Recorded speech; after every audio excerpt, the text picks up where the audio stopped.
Hello and welcome to Taiwan Talks. I'm Ian Kavat. At the end of October, this Iranian cruise missile fired by Houthis from Yemen, in footage released by the Israeli Air Force, was shot down by an F-35 stealth fighter jet made in the US and flown by Israel. We're asking what it means for air combat and what message it sends to China and its allies. With me to discuss this are Ting-sheng, Institute of National Defense and Security Research Deputy CEO and former Deputy Commanding General of the ROC Air Force. Also, Alexander Huang, Kuomintang International Affairs Representative and Chairman at the Council on Strategic Wargaming Studies. Guermantes Lailari, a retired US Air Force Foreign Area Officer specializing in counterterrorism and missile defense. All a very warm welcome to the show today. Thank you. Thank you. So, generally, let me come to you first. And we saw there the first ever air-to-air kill of a cruise missile by an F-35. Why was this such an achievement?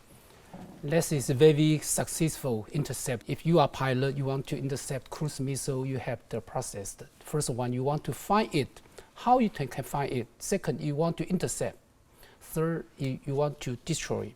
How to find it? Your radar and ground station radar should be very good. Include the aircraft, just like F-35, have very good quality of the radar. Second, the pilot training. A pilot is very good, can intercept this cruise missile. Due to cruise missile is very small RCS radar cross-section. Third, you want to use your missile to shoot it. Can shoot down it. I believe just like the video is the shortened is the AM9X. Taiwan also have the AM9X. And second is you want to understand the F-35 is very high-tech combat capability. This aircraft very, very mature. Absolutely. G-Man, and it's American-made, of course, the F-35. What else is it about the technology behind this this jet fighter that it can, for instance, track ballistic missiles over 800 miles away? Well, I think there's a couple things that I would like to add to what General Lee said. The radar that's on the F-35 is also going to be the same radar as the F-16 Victor Block 70 model that Taiwan is going to get. So that's an important fact to know, because that radar is what tracked it. The second thing is that aircraft was flying in the Red Sea, way outside the radar coverage from Israel. So the radar was using itself, not another source. How many miles away is that then? I don't know. Usually that's classified. And then I guess the final thing is that I would just point out that even though it is made in the United States, Israel and every country that receives their jet fighters, they modify them. So there are some technologies on there that that the U.S. might not have, or might have better, but it's something to consider. But the important thing is the radar is the same radar as the F-16 Viper model that Taiwan is going to get. Okay.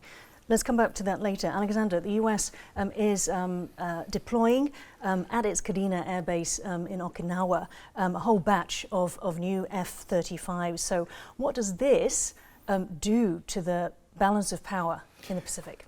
I think the F-35 coming to Kadena Air Base would show to not only the adversaries, but also the allies, that the United States is committed to put the most advanced fighter jets in the close-in vicinity of the first island chain. And it can react to the littoral area that close to the Chinese continent and react and project force quickly enough to boost not only the confidence of our allies, but also showing that the Americans' commitment to defend the first island chain.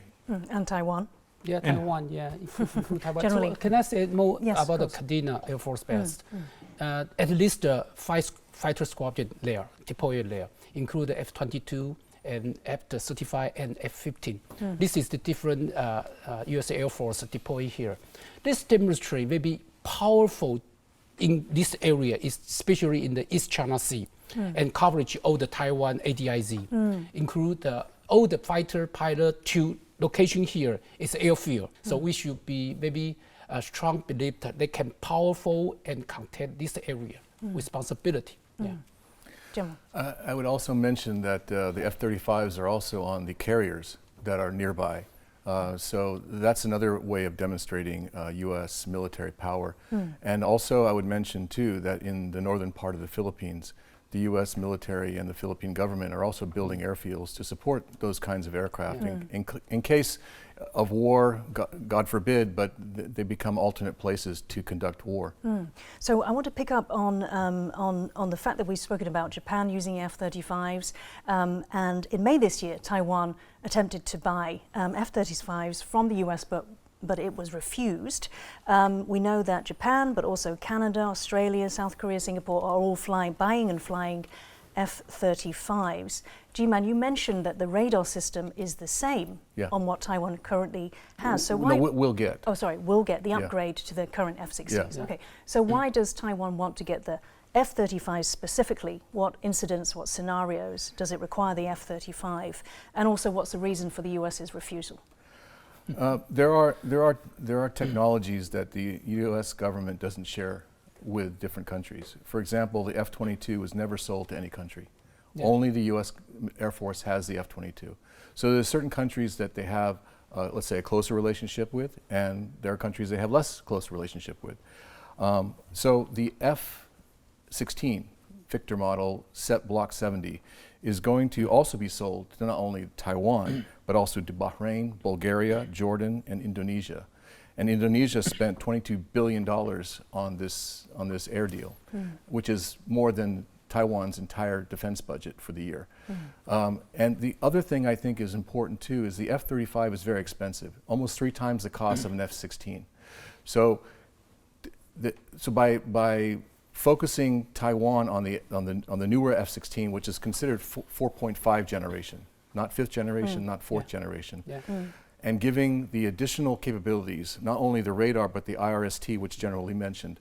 Those 2 capabilities allow the F-16 that Taiwan's going to get to have almost the same. The only thing that's not there is the stealth. That's the only thing that in my opinion, is the issue. So, how about the vertical takeoff? No, the F-16s don't do that. But short range, short distance. But the very important thing is that the newer models that Taiwan's has 50% more longevity lifespan. So Taiwan is always reacting to the PLA Air Force jets that are flying nearby, which are degrading the amount of hours that those aircraft have. If you try to use an F-35 on all these aircraft coming in, you're going to degrade much quicker. The newer F-16s have 12,000 hours available to them before an upgrade. So, all in all, I think that Taiwan gets a better package. You get 3 times as many planes. You get longer lifespan, and you know the risk of losing one is like losing 3. So General, and the maintenance that's different. For the pilot perspective, is the F-16V is the 4.5 generation, just like the F-35 is the 5th generation. The difference is not only radar, it's ARISA radar, same as the F-35, but is the more important is avionic. The avionic data link to not only you can see it, your women can see your target. This is much important. You can share information to your women in your other aircraft and dominate this area. So I strongly believe the F-16V now is a very controlled and well performance, good capability aircraft. Proud of that. But still, Taiwan wants to get the F-35s. And is it true that if Taiwan develops its own advanced fighter jets, then that will then lead the path towards getting the F-35 for Taiwan? But you should have your own ADF, you should step by step. Because the high tech, you should continue to learn, continue to build, continue to share information by other countries, just like airlines to support Taiwan. We strongly believe our indigenous defense industry will continue to grow. This is much important to continue to build Taiwan ADF. We strongly believe our airlines. And another one is when Taiwan can have the F-35. This is the uncertain. But if the need defense need, we always welcome this aircraft. Okay. Finally, Alex, there isn't an agreement that the US will not give Taiwan arms that are superior to what it currently has. Not necessarily. I think it's threat-based, and I think we are on the constant cycle of evaluation of what Taiwan defense needs. The another issue is that if we sit in the defense minister's seats, we need to think about personnel and the logistics. You know, a changing of a system for the entire maintenance crew, their training, education, and their operational capacity. That's a whole different ball game that we are talking about. So I've been very conservative because we need to count the beans that we have, and we need to also understand that the international politics involved. So I appreciate that the United States provide Taiwan with the advanced ISA radar and other avionics that enable us to have one letter down, but still very high performance fighter jets. I think that suits for Taiwan's current defense needs. Okay. My next guest is Dennis Hickey. I spoke to him about the Pentagon's China Military Power Report. Dennis Hickey is the distinguished emeritus professor at Missouri State University. I spoke to him about the China Military Power Report, an assessment of the PRC's military developments, which was released in October this year. I began by asking what he found most concerning in this year's report. These close encounters between the Air Force of the PLA and the U.S. Air Force in the South China Sea and elsewhere in the region.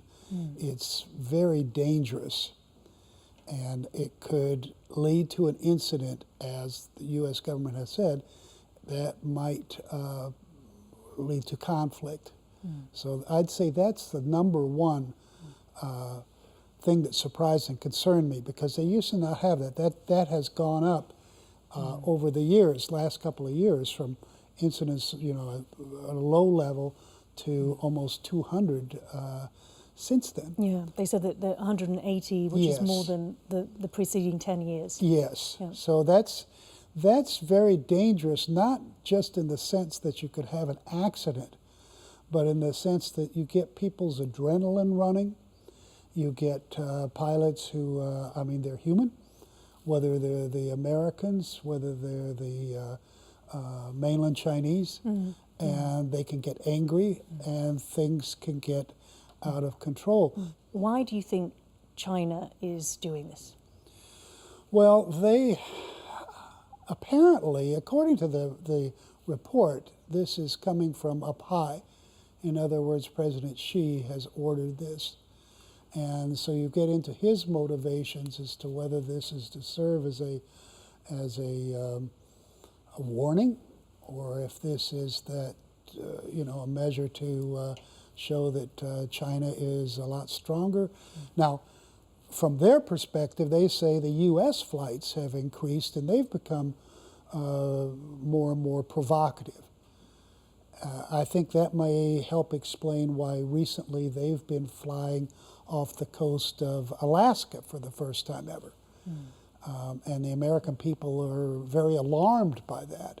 And what do you think all of this means, sort of taking the whole report? What does it mean for the United Taiwan? States and Taiwan?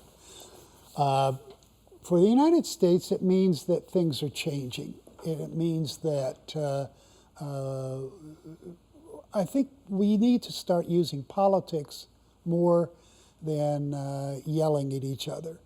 And the two sides need to try to control this to where we, again, don't let things get out of hand. That was Dennis Hickey of Missouri State University, Guermantes. So we heard there Dennis's views about the report. He focused mostly on the dangerous intercepts over South China Sea, East China Sea. It's now a few months since the report was actually released. So what are your biggest takes that go beyond the headlines? First of all, I would note that the overall report focuses on the fact that China's investment in the military continues to increase, and all their weapon systems are continuing to increase. And this level of increase has been very high since the early 2000s. And so one of the big things is the Navy, the Coast Guard, the maritime militia. As a whole, all those ships can be used against Taiwan, and also even the private ships. And so that should be a focus, in my opinion, of Taiwan's defense, is looking at that major threat. Now, of course, there's aircraft and there's missiles and all these other things, but the Navy part is becoming more and more a big issue, not only for Taiwan, but for the entire region. And we see that on almost a weekly basis with the Philippines and around Taiwan and circling around Japan. Alex, you actually have Navy experience. Why don't I come to you about Guermantes' point there? You know, if you could give us some figures maybe to illustrate the growth from last year, and also, you know, how does Taiwan deal with it? Is a major threat for Taiwan also the United States? Well, the People's Liberation Army Navy has been the #1 combat service combatant maker in the world for quite some years, so if we compare the warships, you know, that the United States and China, at least in the Indo-Pacific region, that has been a big challenge to the United States forces in the Indo-Pacific already. Alex, let me give you some figures. So the US Navy, around 280 ships. Guermantes, you can correct me if I'm wrong. It's the second, as you said, the second largest Navy. Now, PLA Navy, according to the report, is at 370 vessels. That's up from 340 last year. And the predictions are that by 2030, that will go up to 435. I don't know whether the US will keep pace with that growth. Since President Ronald Reagan, I mean, the numbers of ships have been a target for discussion and debate.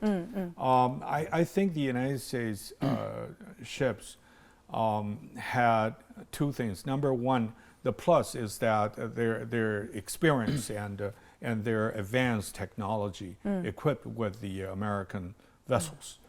The downside is that many of them, of the American, especially surface combatants, that needs to be upgraded or looking for a new generation of surface combatant. The key, you know, competition will be in the maritime domain, and the United States would do certain adjustment to deal with the expansion of the PLA Navy. Generally, quality is more important than quantity. So even they have the 340, maybe 2030, they reach the 420 or 30, but quality is more important. So the quality can beat the quantity. Okay. So outside you can see a lot, but more important is inside their weapon systems. It's the you should find the combat capability. It's more proof your inside combat capability, not outside. You have the huge large of the vessel or the warship, but if you want to combat, you should prove yourself is good capability. So nothing to worry about? Don't worry. The technology, don't worry. The experience is not there? So just like we mentioned the F-35, now the technology still is the more advanced. So advanced technology can dominate the war. Let's talk about the equivalents in the Chinese Air Force then. Let's talk about the J-20s, the J-31s. Just like they have the 15 years the planning, just like the 2020 they reach 2035 and another 50 years is 2050. So even they have the 1,000 more the 5th generation fighter, they have just a few of the 5th generation, the J-20. But J-20 even is we call is very good 5th generation, but cannot prove this is a very good fighter. compared to the F-35. But just like now, Taiwan, the F-16V is very advanced radar avionics. We can prove our combat capability. But even the J-20 is they call the steer capability. But even they have the under the radar control, it cannot find it. We still can find it. Okay. Guermantes, you have experience in missile defense. Do you want to talk about the PLA rocket force? Yes. Let's put it in perspective. The estimates are around 2,000, 1,600, 2,000 missiles are pointed at Taiwan.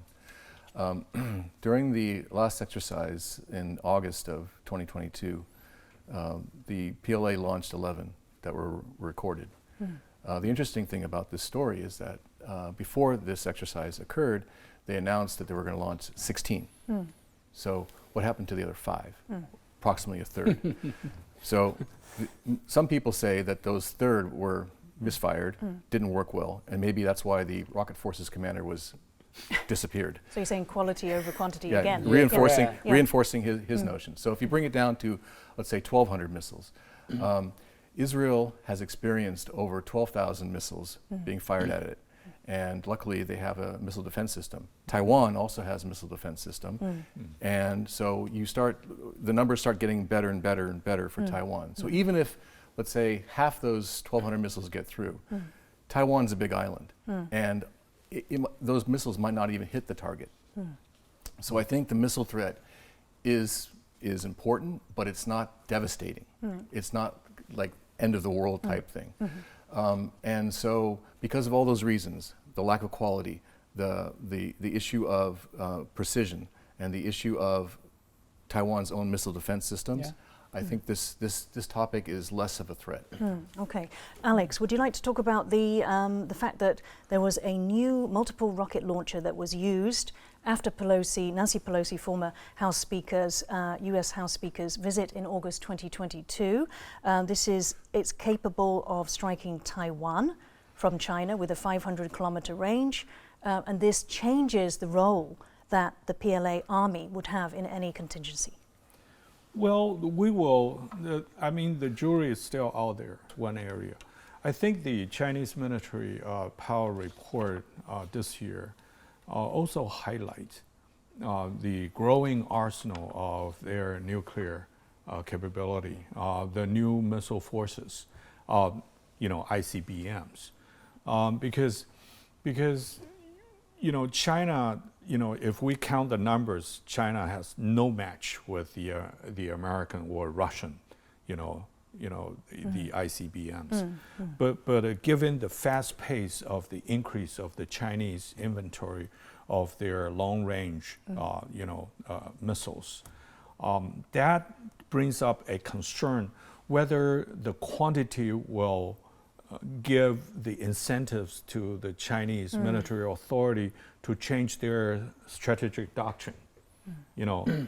China had held the non-first use principle for a long time, decades. You're talking about nuclear? Nuclear. And whether with the increase of their inventory, they would think that they might have a first strike capability. And that's something that we need to watch. I think the report this year has put a lot of discussion on that as well. Okay.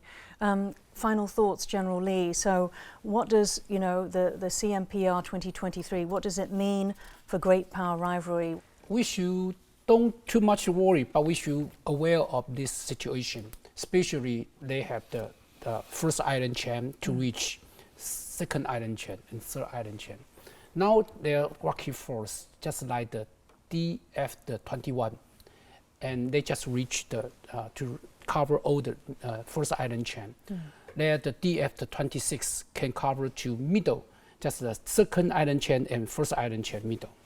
So just like their submarine force, J2 and J3 can launch more than 7,000 kilometers, the submarine launched the missile. So be aware of this situation and monitor. Okay. And Guermantes, one final thought. The report notes that even if the economy is stagnant and contracting, this is Chinese economy, the PRC can support continued growth in defense spending for at least the next 5 to 10 years. So how will economics impact China's development, its military might? Maybe some people won't like the comparison, but the Nazis had the same issue. During war, they were being bombed, but they invested all their effort into making war. And so the economy was shifted to supporting the war effort. So with China, I hope there's no war, but no matter what happens, China will continue to invest in their military no matter what. And even if the economy is booming or if it's down, they will continue to invest. And so that's something to be aware of, and it shouldn't make people think that if the economy is down, then the military is less of a threat. And the final thing I would like to mention is that in this report, they say it several times that Xi has directed the military to be ready by 2027. So my question is Taiwan going to be ready in 2027? Yeah. So just like you mentioned about the ready and prepare well, just can prevent the war, stop the war. So this is very important for us. Just like the Xi Jinping, maybe he's not really understand the PLA combat capability, but we strongly believe that Xi Jinping not only not understand their own, but not understand the West combat capability. This is the don't involved and wage a strategic mistake. Yeah. Okay. General Li Ting-sheng, Alexander Huang and Guermantes Lailari, thank you so much for joining Taiwan Talks today. If you liked our show, please search for us on YouTube, give us a thumbs up and hit subscribe to our channel. Thank you for watching our show today. Stay safe and see you next time.